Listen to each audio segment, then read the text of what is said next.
Chapter 501 to 502. After hearing the term son, Mui recovered a bit of sanity and looked at Fujin with an incomprehensible expression. Fujin pointed at Satori, who was busy dodging iron sand attacks, and said, "You don't want your son, Muku, to always remain like that, right?" However, Mui seemed to be unable to accept something and shook his head. "No, that monster is not my son Muku." While controlling the iron sand to resist the rain of sharp feathers shot by Satori, Fujin said in a flat tone, "Are you going to deceive yourself, Mui? This one knows that you know that he is your son, Muku." Hearing Fujin's plain tone made Mui unable to argue. He finally looked down with his head slumped and sighed. Yes, his hatred for me was so clear, and I am the one responsible for what my son had to go through. Fujin continued, "The world inside the box of ultimate bliss is no different from hell. Your son has been tortured by that darkness over and over and over and over until all the emotions that once tormented him became vague. Now he feels nothing except fear. He may have changed to become what you see in front of you, but the fact that he is your son Muku is undeniable. And currently, only you are capable of freeing him of that darkness. Are you going to just sit back with guilt and watch your son not only act like a monster, but be a monster, or are you going to help your son get rid of the control of the box of ultimate bliss and free him of that darkness? This is your last chance to make it up to him." Fujin lied calmly and without any guilt. Once inside the box of ultimate bliss, there is no escape. Even if Mui manages to defeat Satori and make his son come back, Muku would just return back inside the box of ultimate bliss. But Fujin had no qualms about deceiving Mui because he must arouse Mui's fighting spirit. And just as Fujin had expected, under the effects of his low-level talk no jutsu, the color in Mui's eyes changed. He stood up and looked at Satori with a determined expression. It was as if he wanted to do everything he can to make it up to his son Muku. Noting Mui's change, Fujin under his mask smirked and observed Mui's current state. The injury he suffered at the hands of his son is quite light compared to what he suffered in the canon. There are two reasons behind this change. First is obviously because he received timely treatment from Tsunade, and the second reason is that the current Muku is much younger than in the canon. Because of his young age, his height is also not tall enough. Therefore, the hole Muku pierced in Mui's chest did not reach up to his heart. As such, Mui managed to survive. Seeing Mui stand up, Satori roared in anger. "Damn it, why are you still not dead?" Listening to Satori's angry roar, Jiraiya and Tsunade looked at each other with widened eyes, and both of them had the same thought in their minds. Satori cannot sense this injured man. Satori's anger and shock clearly show that he can't perceive Mui, and if he can't perceive Mui, then he cannot predict Mui's actions. Although they do not know what is the reason behind this anomaly, both Jiraiya and Tsunade understand that the injured man in front of them is probably the only person currently in Konoha who can deal with Satori. After realizing this, the two of them can't help but look at Fujin, who had rescued Mui, with an incredulous expression. At the same time, they deeply felt that Amatsukami is too weird, unpredictable, and most of all mysterious organization. Fujin obviously didn't care about Jiraiya and Tsunade's incredulous expressions. Instead, he was focused on Mui and Satori. As Muku's father, Mui neither has the slightest fear towards Muku, nor any trace of bloodlust towards his son Muku. Therefore, currently, he is one of the very few people alive who can bypass Satori's special abilities of instinctively reacting to fear and bloodlust. At the same time, Mui specializes in imprisonment jutsu, so as long as he is given a suitable opportunity, just one blow from him is more than enough to resolve the threat of Satori. Mui looked at Fujin and asked, "What should I do?" At this time, Mui's face was no longer the withered one. There was hope, his eyes were filled with perseverance, and he was determined at the same time. His psychological state has also returned to the one that an elite jonin should have. But despite all that, he needed someone to tell him what to do. And for Mui, Fujin became that someone. Since Mui needed someone to tell him what to do, so Fujin did. You just have to do what you are best at. After a pause, Fujin continued, "This one will create an opportunity for you." Speaking so, the iron sand wings behind Fujin's back unfolded, and he flew higher. Before, he knew that he had no good way to deal with Satori. So Fujin didn't even use 20% of his full strength. His actions at that time were very conservative, mainly procrastinating and delaying Satori. But the situation at this time is different. Now he has a good method to deal with Satori. So he must use more of his strength in order to create opportunities for Mui to land an effective blow on Satori. With these intentions, Fujin clapped both his hands together. Clap! Immediately afterward, an incredible amount of iron sand appeared out of the ground, rushed toward the sky at an astonishing speed, and quickly covered the entire sky above Konoha in an iron sand curtain. Looking at the black iron sand that covered the entire sky above the village, Jiraiya's eyes trembled, and he can't help but mutter in astonishment. This guy didn't use all his strength before? Tsunade also looked at Fujin floating in the air with a vigilant expression, and complained to Jiraiya, in terms of intelligence about his performance on all his appearance. Isn't this magnet release ninja of Amatsukami quite ordinary? Then how come I am seeing this scene? Tsunade's words also reminded Jiraiya of what Hyuga Kuroto and Uchiha Shursui had said at that time. The member of Amatsukami with Wind Mask was superior to Homasubi and Suijin in terms of authority. So, we suspect that he is stronger than both Homasubi and Suijin. At that time, Jiraiya and the others were quite doubtful of Hyuga Kuroto and Uchiha Shirsue's statement about the magnet release user being stronger than Homusubi and Suijin. But now that he sees Fujin's strength with his own eyes, Jiraiya can't help but wonder if that is really the case. And not just Jiraiya or Tsunade. The same thought is going on in the minds of all Konoha shinobi as they look up at the sky with shocked expressions. As far as they could see with their eyes, all they see is iron sand covering the sky. It was as if there is no end to it. Through the window of his Hokage office, Sarutobi Hiruzen stared at the iron sand curtain covering the entire village and immediately ordered the Umbu, raise the threat level of this magnet release user of Amatsukami. He truly is as the report of Eagle and Cat said. He has the power to destroy an entire shinobi village by himself. Back to the battlefield. Satori also realized that the situation is not good, and he immediately dived down and glided toward the box of ultimate bliss, and tried escaping the village after lifting the box with both of his hands. However, as soon as he grabbed the box, his figure suddenly stagnated. Confused and afraid, Satori looked down only to notice that the bottom of the box has long been held by black iron sand and is firmly nailed to the ground. So no matter how much strength he uses, it would make no difference.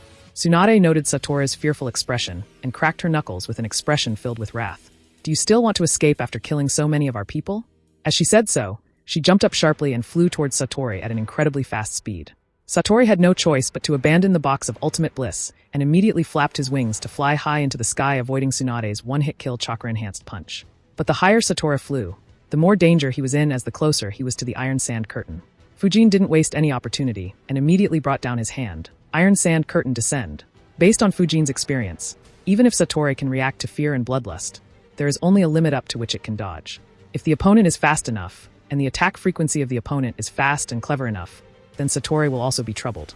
Therefore, Fujin feels that if he uses all his strength, then he would be able to easily defeat and kill Satori. Of course, Fujin won't use all his strength to deal with Satori when he has a better and easier method to deal with him without giving out all his intelligence. After all, Nagato and Obito of the Akatsuki organization are still hidden somewhere. Facing the iron sand curtain that constantly lowered its altitude, Satori finally showed a trace of panic. He flapped his wings messily and seemed uncertain whether to directly break through the iron sand curtain while sustaining many injuries or descend towards the ground in an attempt to avoid the iron sand curtain. While Satori was hesitant, Mui ran forward and leaped higher. He didn't have to worry about falling because while jumping he found several footholds of iron sand, which he used to jump higher and higher. In terms of speed, Mui was far inferior to Tsunade or Jiraiya, or Fujin, who had been constantly dealing with Satori. But Satori, whose entire attention was focused on the iron sand curtain, was unable to react to the slow speed of Mui because of being unable to sense fear of bloodlust from Mui. Using Satori's inattentive state, Mui again leaped higher using iron sand as his foothold. Then with all his chakra and with all his strength, he smashed the palm of his hand on Satori's head, at the same time, performed the strongest jutsu at his arsenal, fire style. Great Celestial Fire Prison. Boom.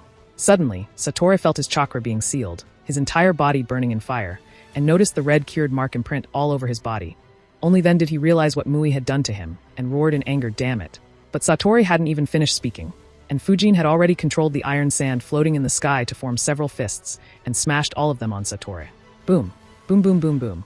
But Fujin didn't stop there. After a rain of many small iron sand fists, a giant iron sand fist was formed, and this giant fist was then used to smash Satori toward the ground.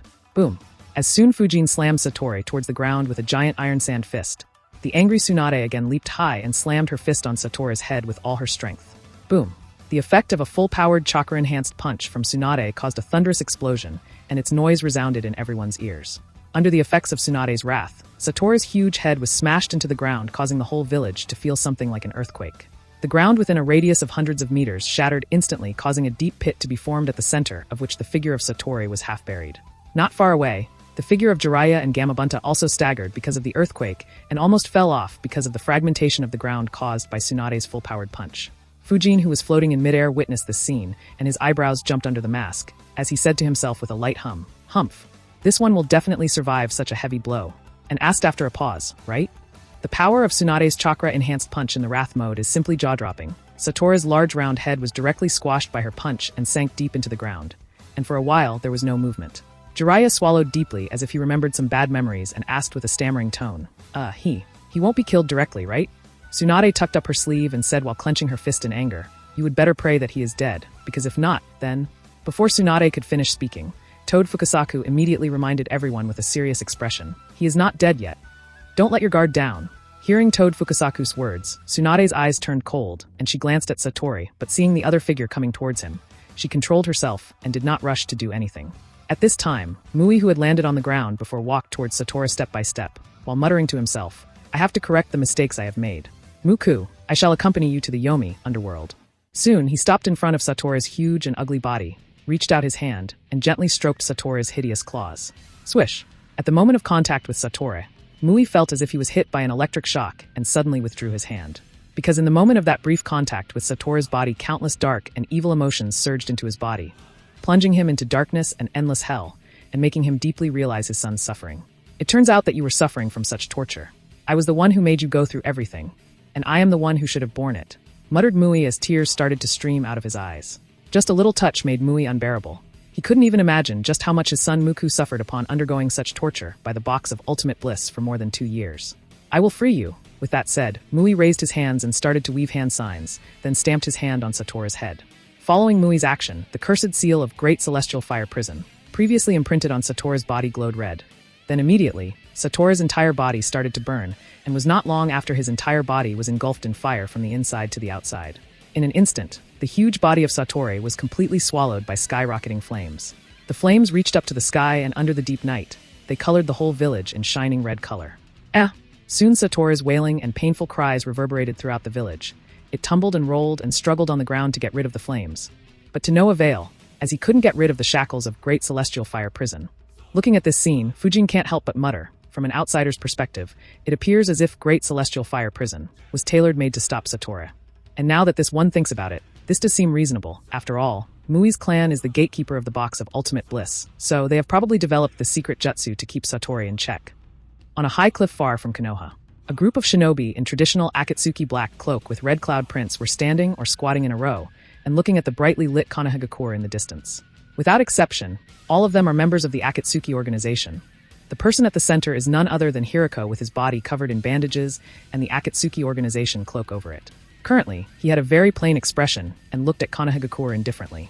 Next to Hiroko is Sasori, who is wearing his Hiroko puppet. Then there is Kakuzu with both hands crossed over his chest. Then Haiden licking his lips eagerly to taste the blood of another Kage after the Yondaime Kazekage.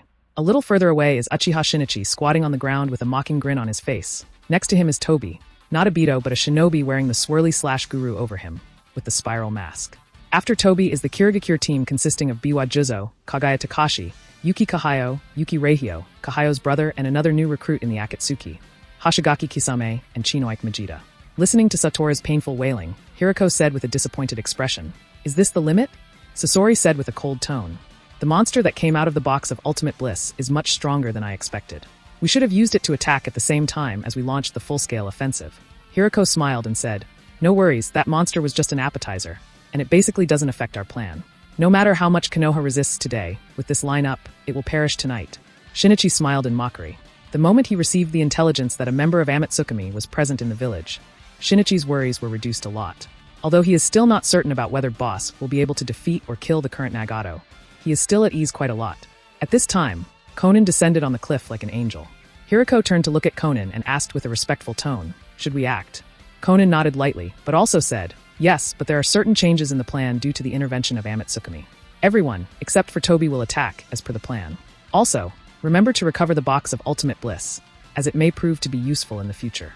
Additionally, Hiroko, you are responsible for capturing Fujin of the Amatsukami, so that Nagato can extract the intelligence of Amatsukami out of him."